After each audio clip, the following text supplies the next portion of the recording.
Bonjour à tous. Les 8 massifs forestiers de la Côte d'Or sont placés en risque sévère feu de forêt. Dans le département, depuis le 1er juillet, 89 feux ont entraîné la destruction de 222 hectares de forêt et de champs. Sur la seule journée de dimanche, 12 incendies ont détruit 38 hectares de végétation. Face à ce haut niveau de risque, la préfète en appelle à la vigilance et la responsabilité de chacun. Début de soulagement pour les pompiers. L'incendie dans la forêt de Fontainebleau est désormais fixé. Le feu n'est pas encore tout à fait éteint, selon le préfet de Seine-et-Marne. Hier, les 4 Canadair, les 4 hélicoptères et le Dash ont continué à larguer de l'eau et du retardant sur les flammes. Nous n'avons oublié aucun nom, aucun visage, aucune histoire. Les mots d'Emmanuel Macron hier soir lors de la cérémonie d'hommage aux victimes de l'attentat de Nice. Le président a pris la parole pour saluer la mémoire des 86 morts et des plus de 450 blessés. Le soir du 14 juillet 2016, un camion a foncé dans la foule réunie pour assister au feu d'artifice sur la promenade des Anglais. Polémique à Dole, une pétition est lancée depuis le 18 juin dernier dans le cadre de la venue du banquet du canon français à Dole le 24 juillet prochain à Dole Expo. Plusieurs habitants et acteurs de la ville demandent à la mairie de prendre des garanties en matière de sécurité.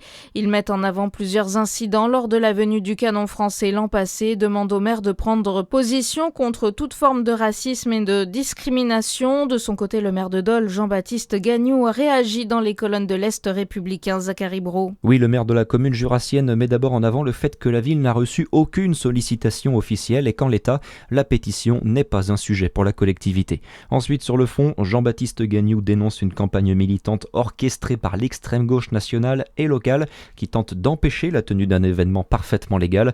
Les signataires de la pétition appellent notamment à ne pas banaliser l'extrême droite. Enfin, à propos des incidents mentionnés après l'édition 2025, le maire affirme que les historiques d'intervention des forces de l'ordre ne permettent pas d'établir les faits. Il assure que les services de l'État et de la ville assureront un suivi attentif de l'événement. Les signataires de la pétition, plus de 400, assurent ne pas vouloir faire annuler l'événement. De son côté, Jean-Baptiste Gagnoux affirme qu'il pourrait être amené à s'y rendre personnellement avec plusieurs élus. Jérôme Durin sur la liste du 14 juillet des récipiendaires de la Légion d'honneur. Le Saône-et-Loirien, actuel président de la région Bourgogne-Franche-Comté, ancien sénateur de Saône-et-Loire, est nommé au grade de chevalier. Il doit maintenant choisir la personne qui lui remettra cette décoration.